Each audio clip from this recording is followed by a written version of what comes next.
We have some wonderful special guests here today from our State Board of Education, from our Foundation Board, from our Alumni Association. We have distinguished university partners, and we have our ASBSU leadership. So thank you all for being here today to be a part of this conversation. During my remarks, yes, thank you.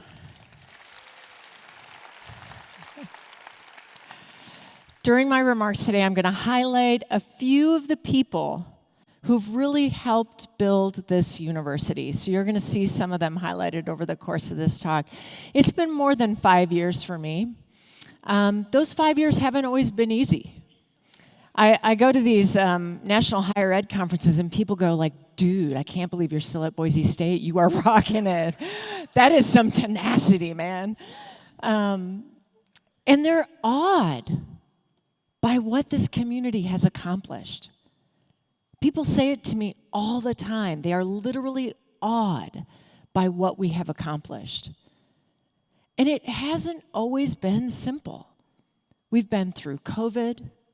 We've been through a lot of personal hardship, the economy, the crises that higher ed has faced, the negative energy that's been focused on higher education, and the way that has really been fixated on universities as this site of damage when there's so much good that universities do, such a powerful impact. And I know many of you have gone through personal challenges too, as I have. So I'm really grateful for the way in which all of you have worked to continue to drive forward for the benefit of our students, to make such an incredible impact with your research, with your teaching, with the service we do to the community. I am very grateful because what you have done in those 5 years, which is a lot of what I'm going to talk about today, has been so phenomenal that it has made us a shining star. We've been 50 years as a university, 92 years since we were founded. We're creeping up on that 100th anniversary. And it is an extraordinary place because of you, because of all that you have done. We are achieving remarkable things, not just for our students, but for the state, for the people across the world who are benefiting from the outcomes that we produce. Not just the incredible students we graduate, but the research findings that we do. And I want you to know something. I know there's a lot of work that people have to do, that folks have to do, to produce data for the university, either for accreditation or for state board reports. So there's a lot of data that you have to produce. That data actually makes a huge difference in us being able to track our trajectory and to see what kinds of accomplishments that we're producing. It helps us understand where we need to do more for our students, where we need to do more in terms of improving processes. So that work that you're doing, you don't necessarily see all the outcomes, but what I'm going to try to do today is help you see them. So for me, this is in many ways a 5-year retrospective. I get to look back over what we've accomplished. But what I mostly want to do is focus on what your incredible work has achieved for the university, for our students, and for our communities over the past several years. So this, our awesome staff, I want to just take a moment to thank the ExtraMile Arena staff, the events staff, and the folks who work in communications who put together these videos for me. Can we please give them a round of applause?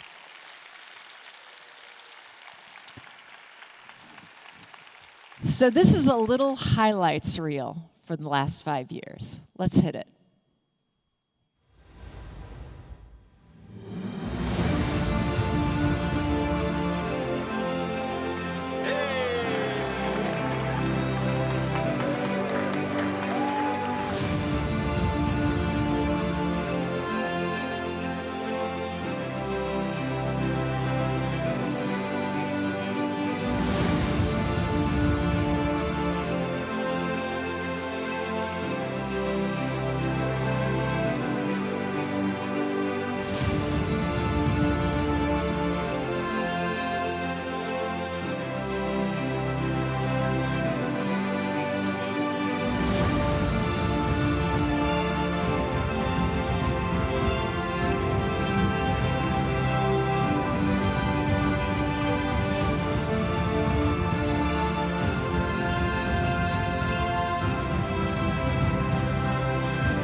I got to tell you that I watched that. I could watch it 100 times in a row.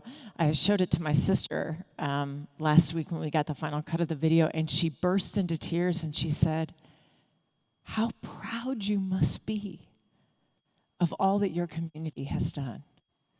And it's true. What an exciting place. Our strategic plan has guided us, and you may have heard me say before, when our accrediting body came to assess us, they said they had never seen on a college campus greater buy-in to the strategic plan than they saw for the blueprint for success. That's really incredible. And what it shows is the input that you made in making that plan and the buy-in that you have to our goals. So that's what we're going to talk about. Improve educational access and student success is our number one goal for a reason. It's number one because it is the center of what we do. To bring students here, to make the university accessible to them. Our strategic enrollment and retention plan has been a key part of that, where we actually set metrics for ourselves, and we set specific goals about serving students and finding new ways to reach students. We've created new scholarship support. We've hired new staff to make sure we can get those students in the door. And when we get them here, we want them to be successful. And so our Center for Teaching and Learning has done an incredible job of helping our faculty prepare. So we've made these investments in moving things forward, and it has produced incredible outcomes. In the last 5 years, we've increased our graduation rate 39%. It's incredible.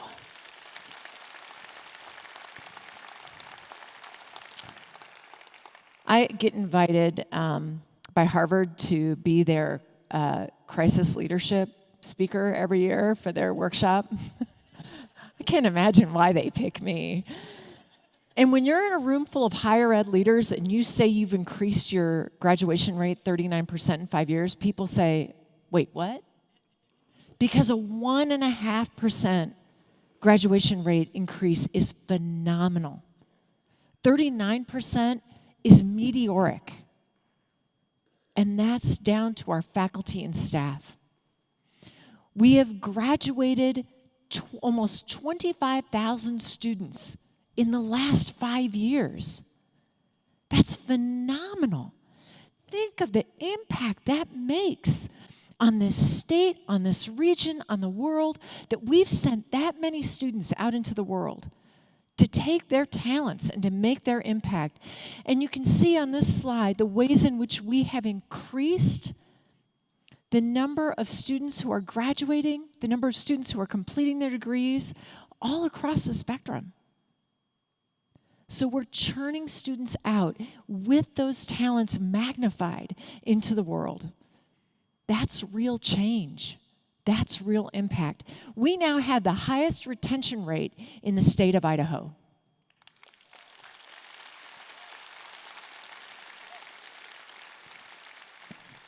And we produce more graduates than all the other public institutions in the state combined.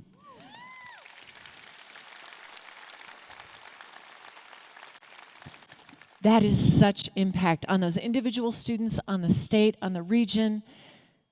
And I'm so proud to say one of our goals in our strategic enrollment and retention plan was to ensure that we were bringing more Idaho students in the door. We have grown that number by 20% in the last 5 years of Idaho students coming to Boise State. And it's no question why they're choosing us. They're choosing us because the experience that you give them.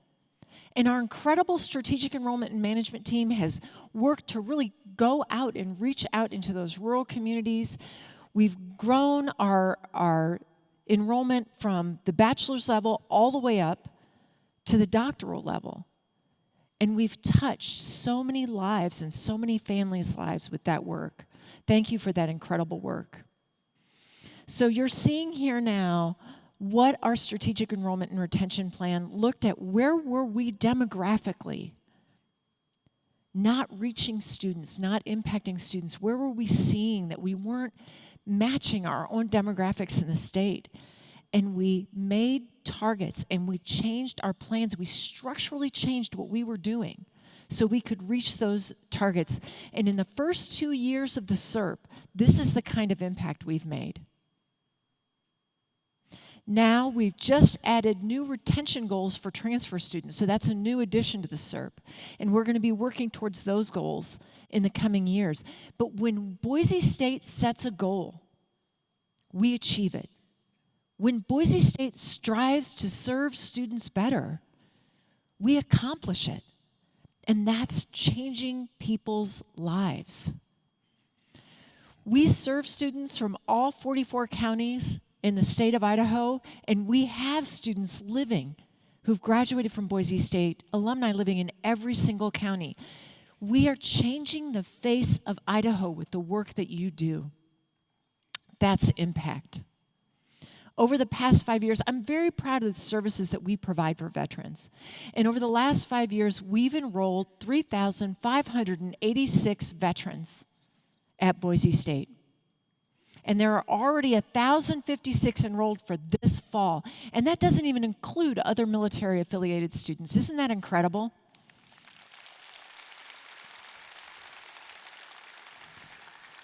And our tuition assistance program covers the gap. So you probably know that if you're in active duty military or you're serving in the Guard and you want to go to school and you get that GI Bill, there's a gap between what the federal government covers and what a university education costs.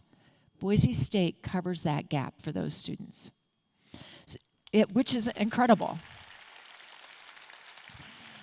And this is another thing I'm really proud of. Any veteran student, any active duty military student comes to Boise State, our Veterans Services Center will help them go to any university anywhere in the world.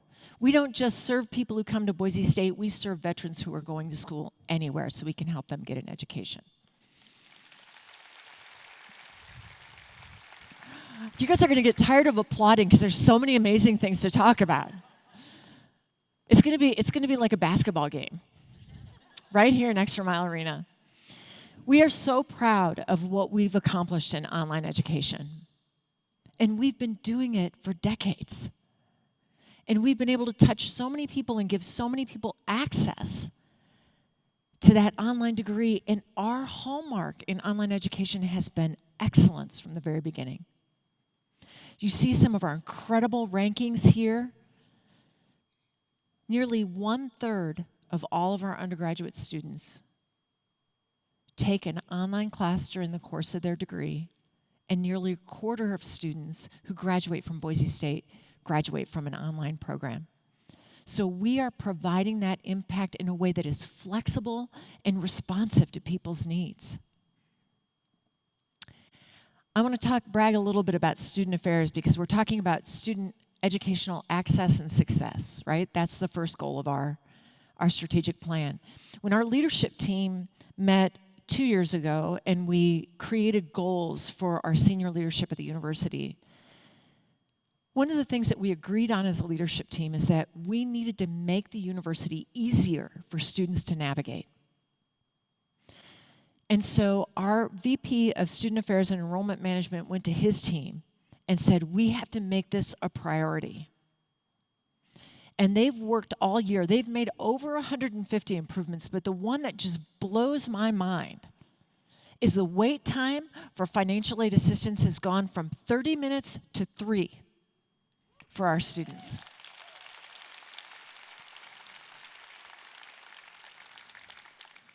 They've made it easier for students to access experiences, programs, events. So I'm going to give you a couple of other examples. They changed the housing application process. They improved the digital strategy to reach students. They modernized note-taking services and technologies. They changed the way we process veterans services processes.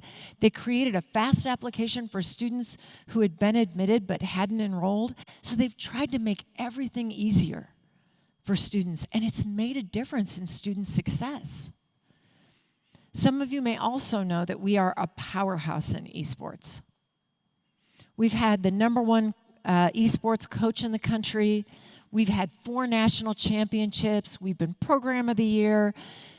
But what you might not know is that we've had nearly 10 million viewers of our esports program. And we've amassed more wins than any other NCAA esports team. And here's a fact that astounds people like me, but not our students. More young people tune into live broadcasts or match highlights on social feeds like Twitch, Facebook, YouTube, than they do for professional sports. More students are watching Twitch than are watching pro sports. That means Boise State is reaching a critical demographic of students to make them aware of this university with the outstanding excellence of that program. And those are students, the reason that it was engineering schools that launched the first esports programs in the country is because those students often become engineers. They're tech savvy, they're quick thinkers, they're adaptable. And so we're really proud of the work that we're doing in that program because that program is helping us reach people we wouldn't otherwise reach. And our student athletes in other areas of the university are doing incredibly well too.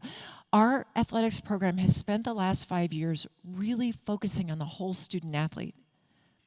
Do you know that we are in the top 5% of NCAA D1 programs for student athlete academic success? Isn't that incredible?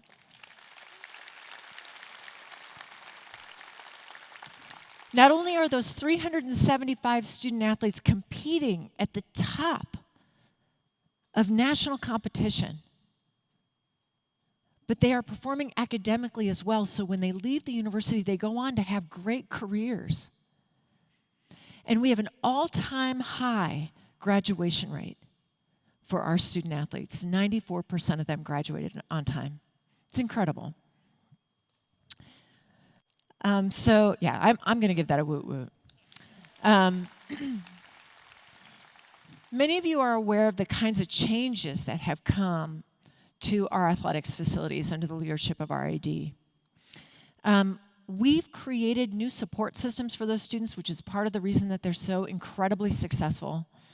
And we've raised almost $21 million just in the last year for the work we're doing in the athletics facility, in the new North End Zone project. But what I want you to understand that a lot of people don't understand is that's often the way that people find this university is through our athletics. I was visiting a family member this last week, and people were like, "Oh, where are you from?" And I said, "Boise, Idaho," and they would all go, "Bluefield." And then I could talk about our engineering programs and our healthcare programs and our arts and sciences programs. It's often the way that people find us, and when over our history, most of the philanthropic funding that has come into the university had come in through athletics. What we have been able to really achieve in the last 5 years is help people walk across that bridge from athletics to academics because they understand how important the work is that the university is doing academically. So the Stickle Sky Center that is in our athletics facility that you see towering up over the football field, there was a major gift from Dwayne and Lori Stickle for that Sky Center. But what you might not know is they also funded Julie Oxford's endowed professorship.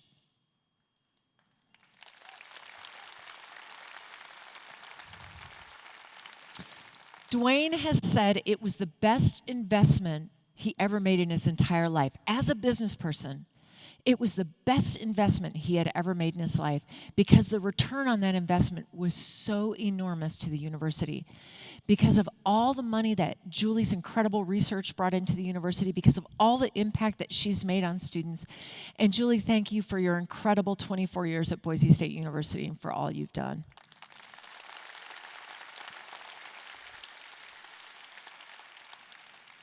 We're also working to serve our students with new spaces. Our incredible CVA facility for the arts. Many of you heard me say the year that was opened, the director of the NEA came out and visited and said it was the most incredible arts facility she had seen at any university in the country. We continue to create these incredible buildings that blow people's minds because of the way that they are so innovative, because of the kinds of facilities they offer, the impact they make. And we're growing new spaces right now to serve our students. And they're all purpose-driven.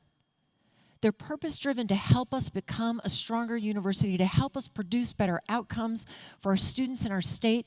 One of them is a new residence hall, because we know that students were having a hard time finding a place to live when they came to Boise.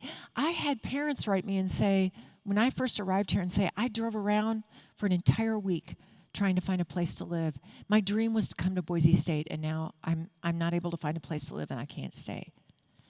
We also know that when we give students a place to live, those first-year students a place to live on campus, that they're more academically successful because they take access to other things that they might not do. They go to the lecture, they go to the library, they meet with a study group.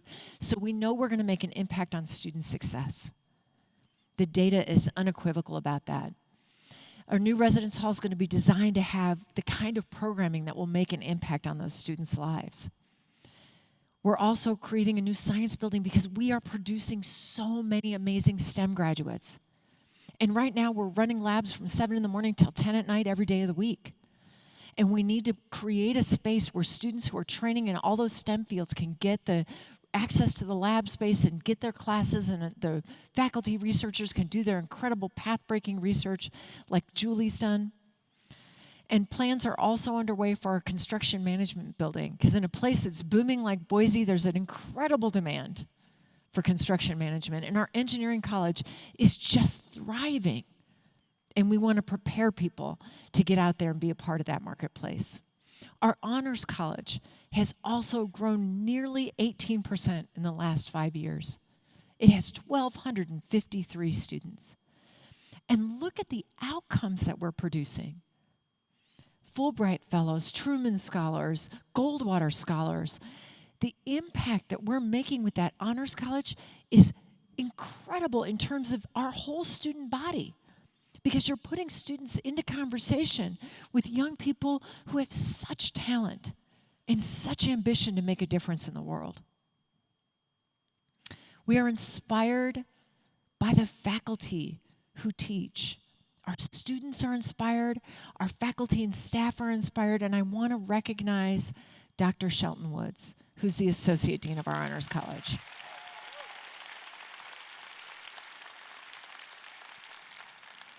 He's served so long in that amazing Honors College, and he is the author of 6 books, and I got to tell you, as a humanist, I just am in a kind of delighted awe at all that Shelton has done. Thank you, Dr. Woods, for everything that you do for our students and for Boise State.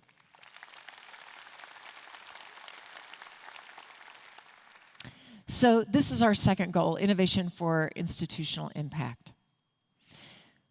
Boise State's culture was built on this kind of scrappy creativity. And when people ever say to me, hey, blue field, I tell them that what is so exciting about that blue field is that people were making AstroTurf that was green for a long, long time, and nobody ever asked the question, if it's not real grass, does it have to be green? Until Boise State. So we've had that innovative mindset, and because we grew up as this scrappy upstart university, our faculty and our staff were innovating all over the university.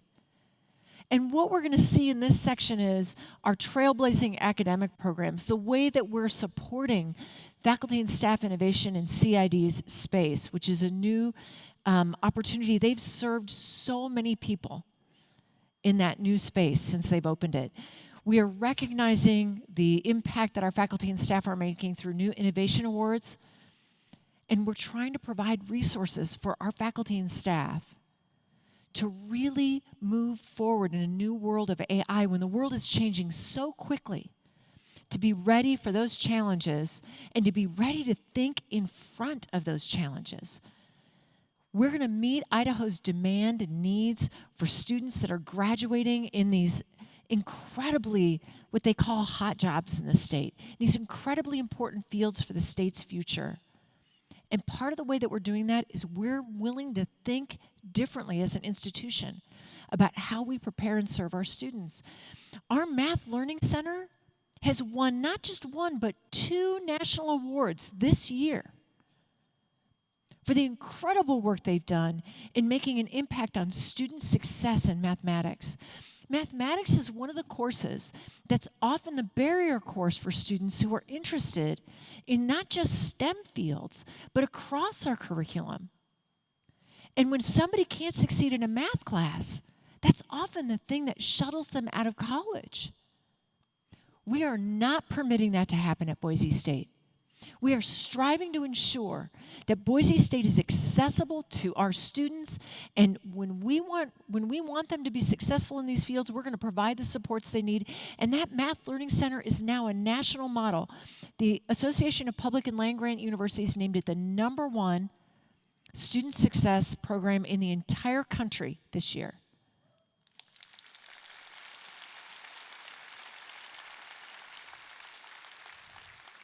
Because they saw the impact that we were making on those students. And what we found, and this is so important, it's not just that when students come into their degree and they do that first math class and they get support from the Math Learning Center, that they just perform better in that math class.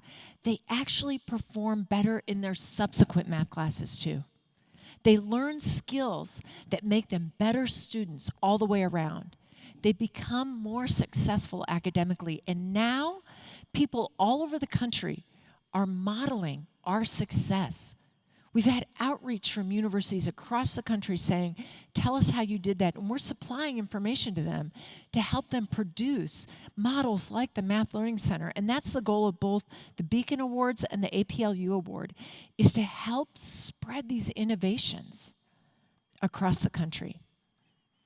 We've also built incredible new academic programming, like the School of the Environment, which is asking complex questions. You saw in that first video a link to that beaver story. Do you know that's been our most clicked on story of the year, because it's so fascinating to bring together scientists and engineers, people from across the curriculum, people who are working in the social sciences, and to ask the question, how do we improve water access in the state of Idaho, and to use the NASA data to understand where those waterways are and to rewild beavers into waterways and produce 21 additional water days across the state. That's a phenomenal story of collaboration across the curriculum. That doesn't happen at every university. And our School of the Environment is a way to bring people together to have those conversations, because you solve real problems when you bring a lot of voices together in the room. So they're working with external partners. They're working across the curriculum. The same is true for our School of Digital Futures. What we learned right out of the gate when AI emerged was that you can't just have technology. You have to understand the social, the human aspects of that. You have to understand the implications. So it's not just about what our scientists and engineers can produce. It's about understanding how people fit into that, how culture fits into that. And our School for the Digital Future, is going to ask those questions and do problem solving and prepare our students for that new world. And we've worked over the last 5 years to make our programs in these tech fields accessible and available to all of our students, no matter what their major is. So semiconductors to cyber, it doesn't matter what your major is, you can access programming that will help you be prepared in those areas for a world that's changing outside of the university. So if you're studying HR, maybe you want to study semiconductors too, so you can go work in the semiconductor industry. If you're studying English, like I did, what are you going to do with that? Maybe be a university president. Right? If you're studying English, maybe you want to study cyber, and then you're going to be the person who understands the human element of the banking industry and cybersecurity. We know that we can equip our students in ways that make them more competitive on the job market and help them get great jobs that change the lives of their families. And we're producing these graduates across the academic disciplines and across the lifespan of a student, from certificates all the way up to those doctoral programs. We now have a new certificate in the College of Innovation and Design in artificial intelligence for all. So we've moved across these critical areas in our state, and we're helping students problem solve and understand the potential of AI. I had when I was working with the healthcare system recently, I had several people saying to me, we're still trying to figure out how AI works. And there are challenges with it. We need students that are trained, and we need innovators who are thinking about these questions to go out and problem solve so that our doctors and nurses and radiologists and folks across the healthcare fields can spend more of their time with patients and less of their time doing things that are technical things like writing reports. And if AI can help them, then we'll produce better outcomes. There's so many ways that AI can change the world around us for the better, but we have to understand the tool. As I said when we had our AI conference at the beginning of last year, it's like fire. It can either burn down your village or heat your homes. And so we need to understand how to make it work for us. And that's what our College of Innovation and Design is working to do. And we have faculty, and here's another one of our builders. We have faculty who have been working on this kind of thinking for decades. Andy Hung has long before most of us had even heard of AI, was exploring the benefits it could offer. And some of the research he's been doing is to understand how AI can help us discover when students are struggling so we can reach out to them and help them be more successful. He's been doing this work for decades, designing tools and thinking about how we can use that technology to make us better teachers and better servants to our students. Thank you, Andy, for all you're doing. Will you give him a round of applause?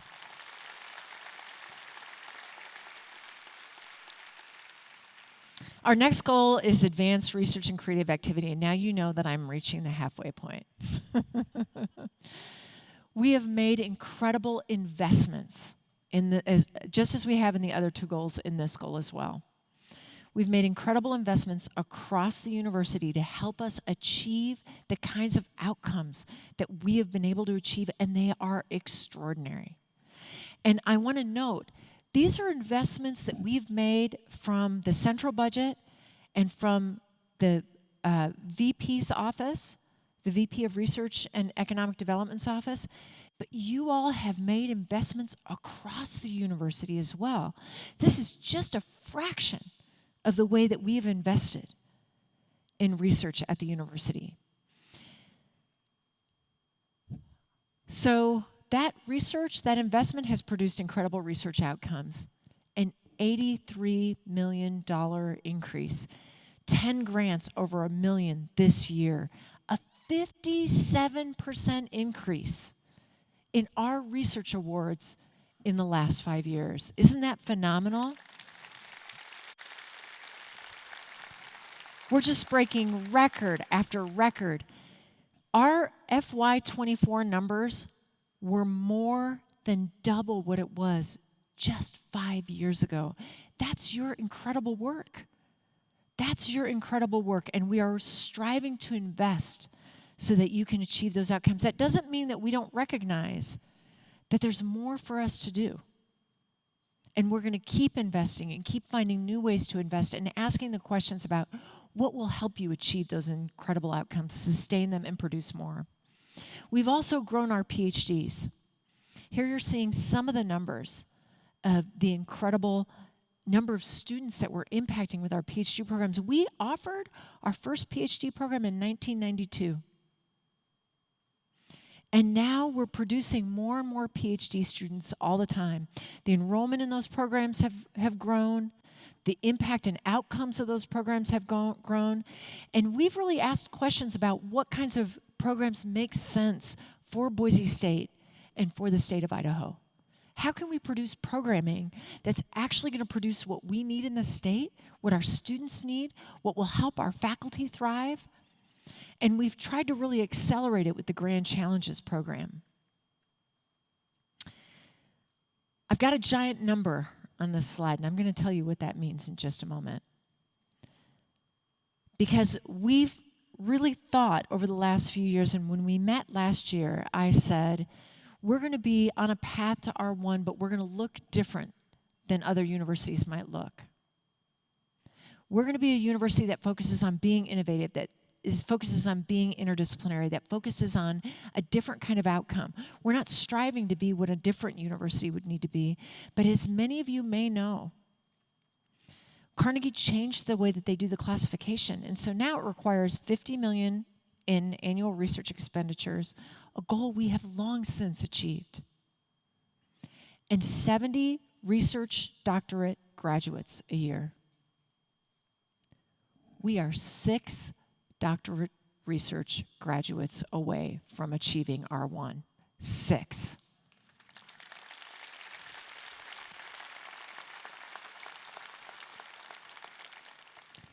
So we are walking down that path, and just by being who we are, we're just a hair's breadth away from producing the doctoral students that we need to be in R1. It will not be long before I stand on this stage and we are celebrating that achievement.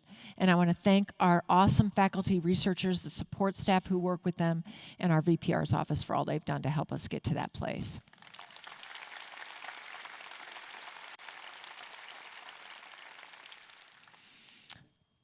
Being an R1 for us doesn't mean we stop serving our students. We've heard our faculty say this over and over again. To us, that remains a priority. We don't want to be one of those places where our faculty researchers don't have contact with undergrads. In fact, one of the things that makes us special is how much our undergrads are actually connected with our faculty researchers. So we're going to break the mold of what an R1 looks like by being Boise State and by continuing to do what we do. And that means that we care about things like our VIP program, the vertically integrated project that brings undergraduate students into people's labs and archives and those research spaces. And research isn't going to be every single faculty person's focus. We're going to have people working in a lot of different ways, but we are going to achieve those incredible goals of giving students that experience that for them is often life-changing. When I was at Arizona State University over the space of 6 years, we did a research study where we took the students who had the lowest measures of academic performance coming into the university, the lowest measures. So these were students who had a predicted graduation rate of about 24%. And if they did research with a faculty member, and it didn't matter what field it was in, it didn't matter whether it was individually or in a small group, if they did research with a faculty member, do you know what their graduation rate became? It sounds almost like I'm making it up when I say it. 99%. We know that if we engage students in that experience, it will transform their learning, their understanding of what they're studying. And so the work that we do as researchers doesn't just impact people with the incredible outcomes. The snow research we do changes the way we understand water in the state of Idaho. It doesn't just do that. It changes the lives of our students, so we are committed to driving it forward and to making those outcomes work. Now, sometimes when we think of research, all we think about is labs. I want to feature another one of our faculty members now, Darren Pufall-Purdy. Yeah, let's give Darren a round of applause. Darren is a costume design expert, and he designed the costumes. One of the critiques when Doubt first premiered on Broadway, one of the critiques that was made of that play is that they didn't understand the costumes for the religious order that was represented in the play. So Darren became the consultative expert, and that when that play premiered on Broadway, people were blown away by the accuracy and beauty of the work that he had done.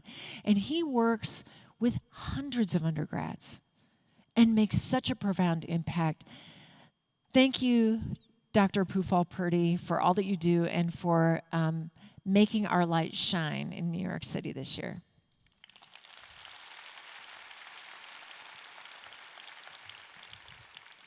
Our next goal is foster a thriving community. We've created a number of new positions and invested in a number of new positions to really try to ask questions about how our university can thrive internally and facing out externally.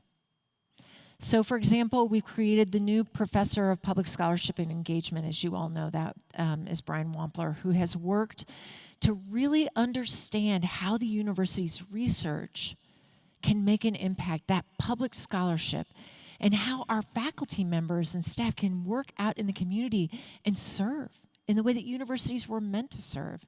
We have a new director for university and industry partnerships in Pete Reese, who's going to really coordinate our efforts across the university to make sure that we're serving our industry partners.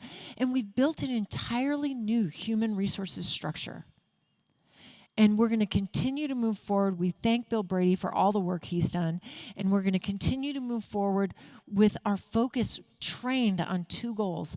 How do we help that unit become more strategic and help everyone across campus make more strategic hiring, figure out how we can be more effective, and also how it can be focused on the service that it gives to the rest of the university. So we will continue to pursue that goal.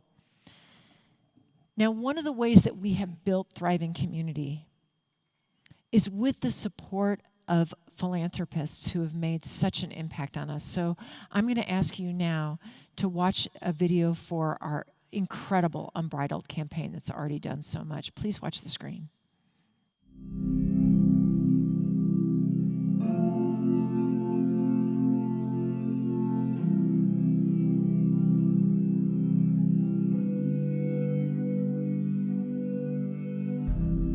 From humble beginnings, a community came together to create a place where women and men could pursue education and build a better life.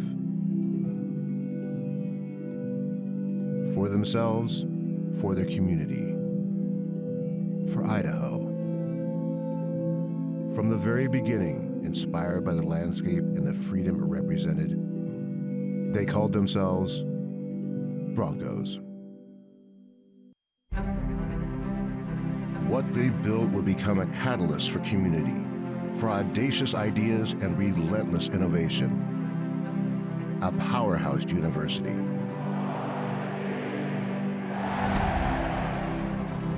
Where challenges lead to trailblazing breakthroughs and humble confidence inspires curiosity. Exploring every detail down to quantum DNA. Our passion ignites our pursuits. And our people become rocket fuel for reaching the stars. And when faced with adversity, we drop a blueprint for success. Because our blue-collar work ethic turns impossible dreams into triumphs that shock the world. And it's a fake play, they're gonna score! He is good! And the Broncos have won the Fiesta Bowl! Can you believe it?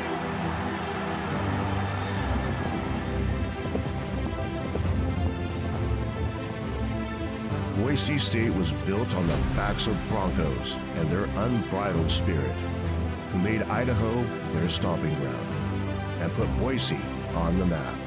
But that was then, and this is what's next. Empowering the next generation of Broncos by removing obstacles to success, we are pushing the boundaries of research discoveries, forging a path of progress and relentless innovation. Competing at the highest level, on the blue and beyond. Why do we do this? Because we are Broncos, and nothing will hold us back. We are proud, we are loyal, and we are charging into a future of our own making. Together.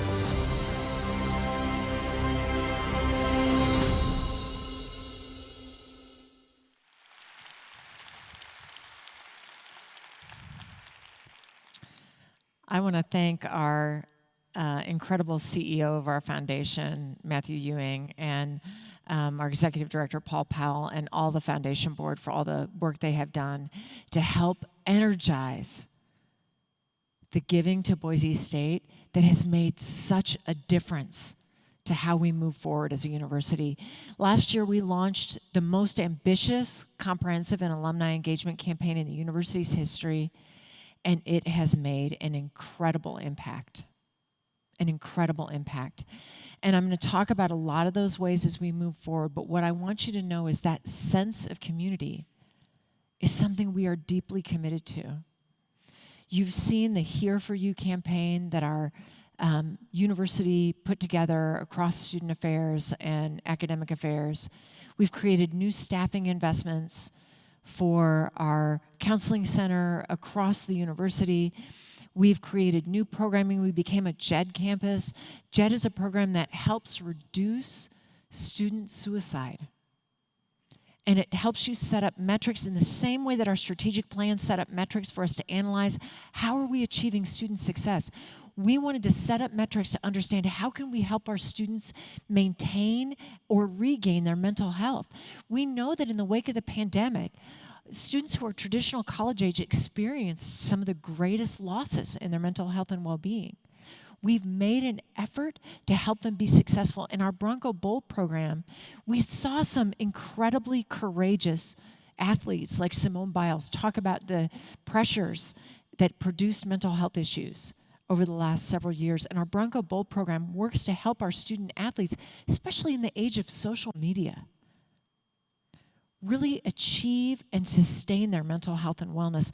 And that program is now reaching out even to high schools to help their student athletes in high school ensure and secure their mental health. These are things that we are committed to and that we are working on together. We've seen the outcomes in what we've achieved. We are the only university in the state of Idaho that has won both the Carnegie Leadership for Public Purpose classification and the Carnegie Community Engagement classification, both of those.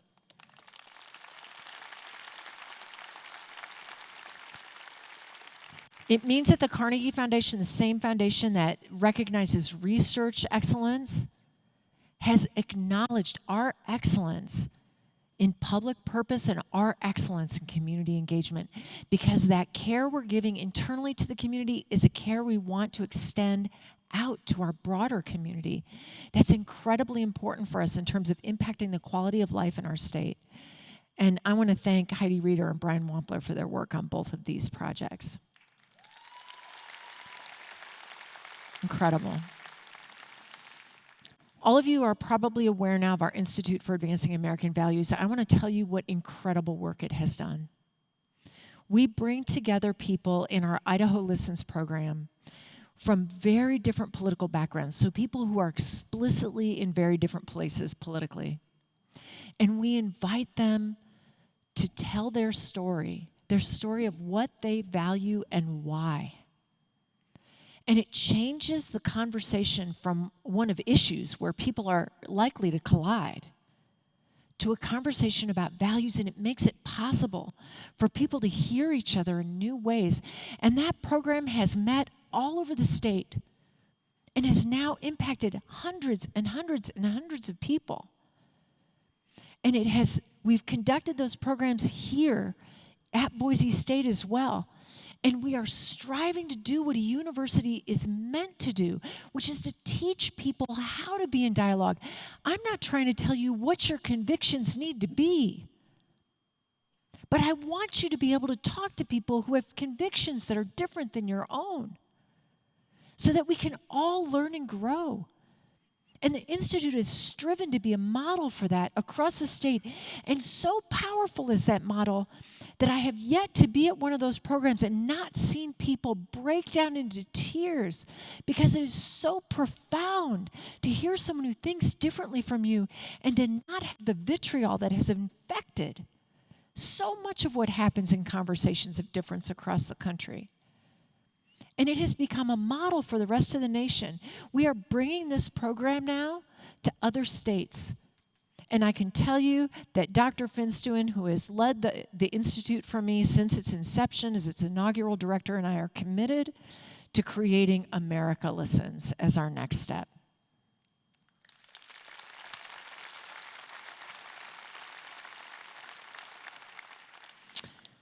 This year on this campus, we've seen a lot of narratives about college campuses being places of division. Now that has not been true at Boise State. That doesn't mean people always agree. Let me be clear. I guarantee we have more perspectives than I could count on this campus on the complex issues that this country faces. It's not about whether or not you agree with someone that you can live in dialogue, in conversation, and in peace with those people. We can strongly disagree with each other and still work together for the common good. And the university is committed to being a model for that. And so we are working to bring together some critical events. We're going to host, the Institute for Advancing American Values is going to host the Dialogue for Democracy program. Because I think there is no question there'll be tumult on college campuses as we head into the federal election season. And we want to teach our students how to disagree with respect, how to talk to each other, and how to learn from each other.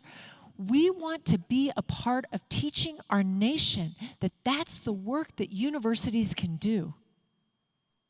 And I'm incredibly proud of the efforts we've made and of the outcomes we've achieved already with that program. We are also working to invest in our employees. We've striven to build career paths. This is some of the work that our new HR infrastructure is really trying to do. How can we help people see the ways that they can grow in their career? We've created new events like the Brand Camp for communications and the HR Summit so that we can bring people together. And we've really tried to think about how we can help people understand something that I think of every single day when I come onto this campus, which is that every student that walks across that stage at commencement, every incredible breakthrough that happens in research is the product of work that is largely invisible to so many other people. It's the product of our faculty and our staff and our students working together to achieve these outcomes. Our employees have done incredible things in those 5 years to change nearly 25,000 people's lives and the ripple effects that go so far beyond that. So I want to thank you all for all that you're doing, and we are going to keep looking for ways that we can invest in our employees.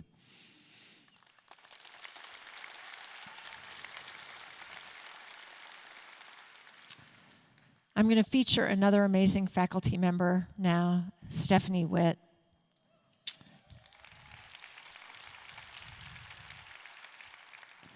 You can imagine that when we're talking about service that we would talk about Stephanie because she's done such incredible things.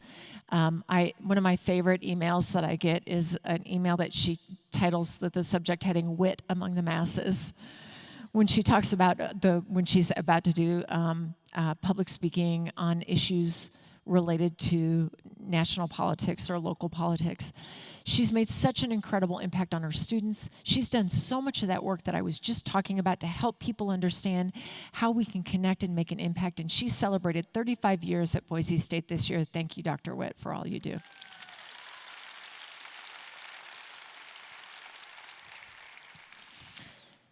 Many of you know that with Brian Wappler as the PI, we won a $6 million NSF Transform grant this year that is designed to help take the incredible work that's happening on this campus and impact our communities at large, to translate it into tangible benefits for people all across this state. Congratulations to the team who worked together on that award, and I'm so excited to see what that will produce. But that's about that thriving community. I'm going to feature another faculty member here, our friend John Beater.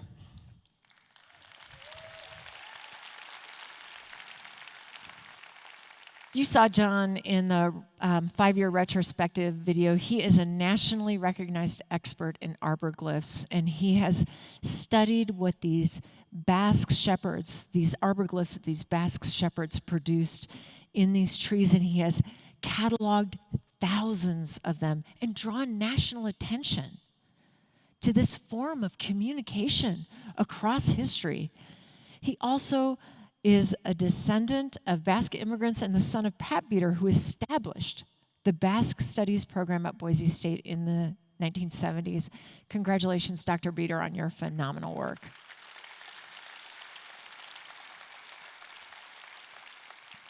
Our last goal, so now you know you're getting closer to the picnic.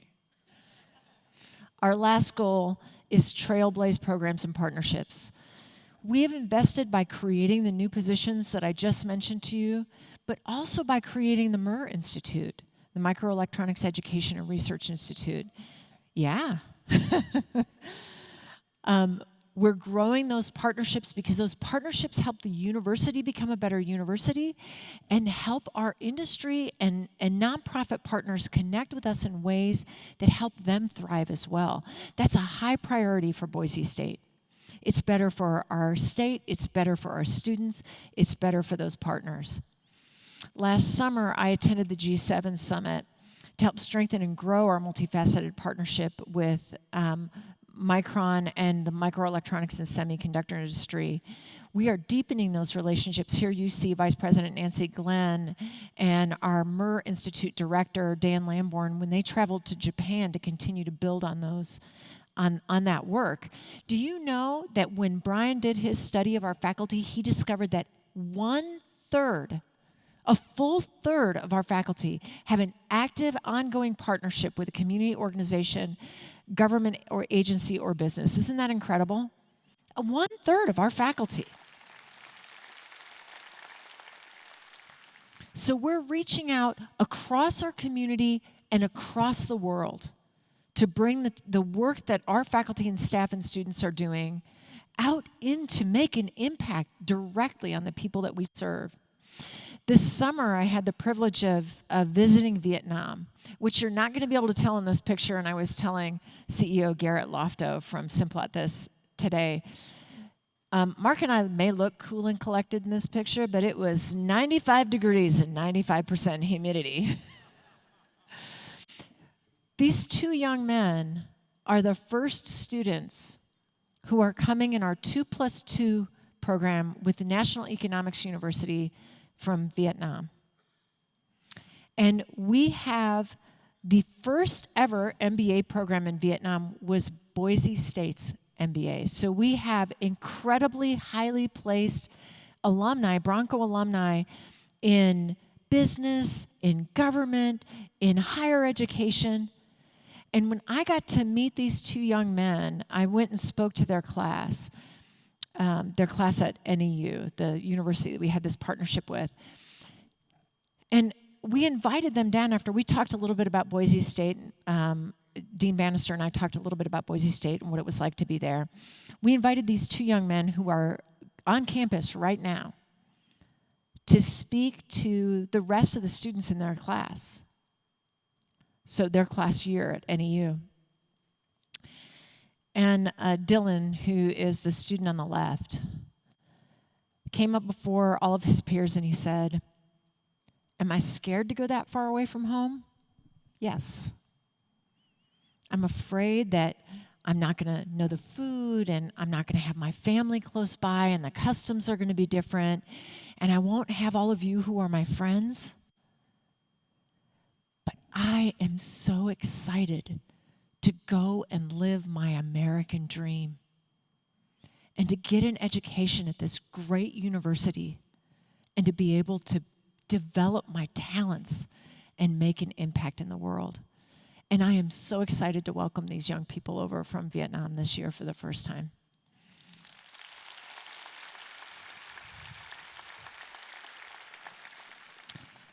And we can't talk about our Vietnamese partnerships without talking about Dr. Nancy Napier.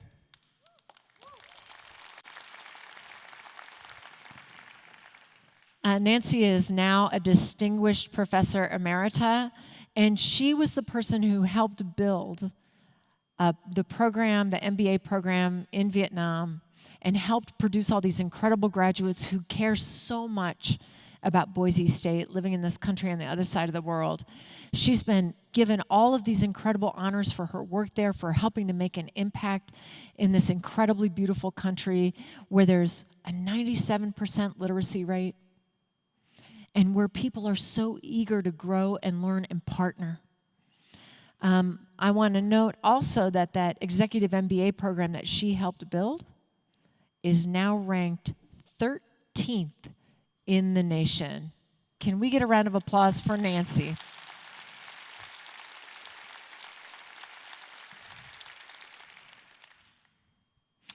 We just hosted on our campus the National Council on Competitiveness. So this was a bipartisan federal effort that began about 30 years ago. And it's designed to help the United States be more competitive in the global market. And Boise State is now the only institution in the state of Idaho that's a member of the Council on Competitiveness, and we are helping to drive forward how we can drive the entire country forward. And we hosted one of what has just been a handful of these competitiveness conversations from around the country, and I want to thank our Chief of Staff, Erica Anderson, for the incredible work that she did on that.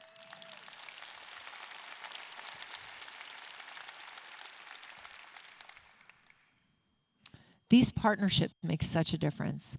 We also have, and here's another bragging point, I keep asking our team to come up with a name for this machine because it's called the MOCVD, and it's optical, all right, something. Thank you, Dean Leidy. It deposits crystals on semiconductor wafers. We are the only university in North America that has this technology. We are on the cutting edge, on the forefront. Never forget for a moment that this trailblazing university continues to launch new ways to make an impact. The only university in North America with this machine. Isn't that incredible?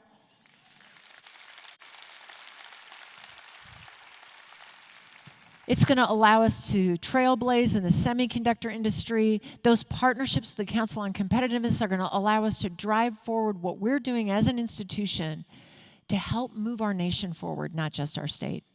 We have global partnerships in places like Gorongosa.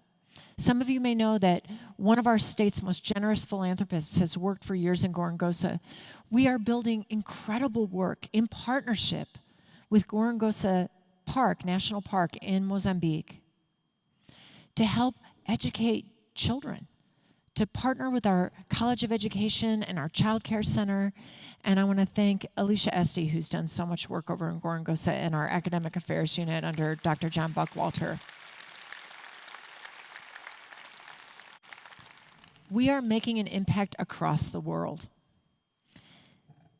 We also are one of just a handful of institutions in the country that's a part of REP4, Rapid Educational Prototyping. You know, it's hard to categorize these things. This could easily have come under innovation. Because what we're doing in that program is asking students, how do we make higher education work better for you?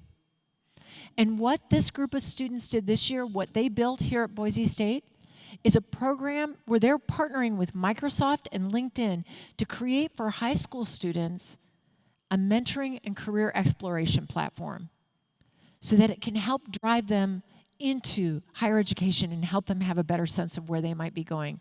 It's an incredible impact. Let me feature another faculty member here when I'm talking about incredible impact, Jim Beltoff. Yeah, thank you. Jim has done incredible work on bird conservation. He helped build our IBO, our Intermountain Bird Observatory. And his legacy, the work he has done with his 31 years here, is going to impact this state and the world forever. Because the work he has done on bird conservation and the knowledge that unit has created is going to continue to make an impact long after Jim decides he wants to sit on his porch with a rocking chair and think about other things. That impact will live on. That's the kind of research that's happening here. And when we talk about things like thriving community, we can't fail to talk about the incredible impact we've made with our philanthropic giving this year, the incredible success of our Unbridled campaign.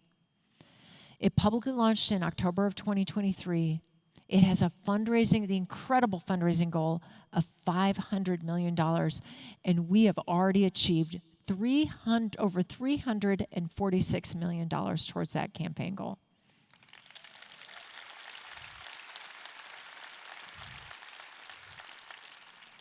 We have nearly doubled, so when we're doing that 5-year retrospective, we've nearly doubled the total philanthropic support at Boise State over the last 5 years.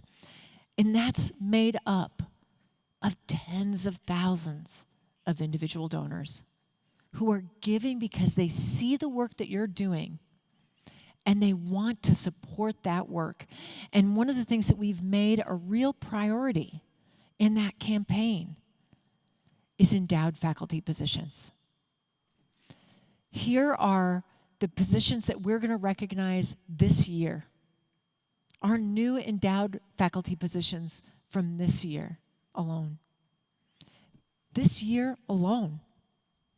I'm so proud of this work because what it does is it enables our faculty to do their incredible research, and it enables students to become a part of that in new ways. So this is a part, and let me explain just for a moment what the difference is between an endowed and current use money. Historically, when people gave money to the university, it was all current use. So they would give us money and we would spend it. We're now building endowments that will live beyond any of us at this university. That money gets banked, and we take the yield from those dollars that get banked so we can keep using it over and over and over again. That was our goal for student scholarships. That was our goal for faculty support. So we're changing the future of the university with this incredible work. And now I can feature another one of our amazing faculty. Amy Spurlock has been a nurse and a nursing educator for so long, and she is one of our new endowed professors, and we're so proud of the time that she has spent working at Boise State. And I want to give her a round of applause and also to celebrate the fact that we have now achieved over 5,500 nursing grads at Boise State University.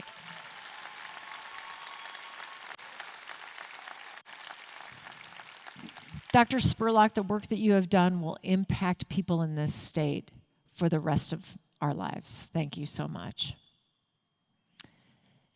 So I mentioned that what we're striving to do is to grow our endowed funding for scholarships, because then we're not just going to give student scholarship money to a student once and then the money is gone.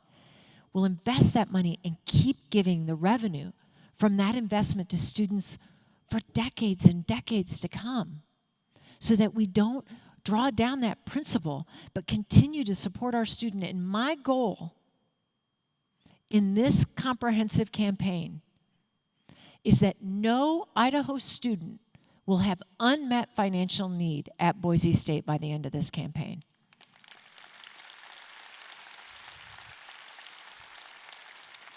So that finances are not a barrier to an Idaho student coming to Boise State.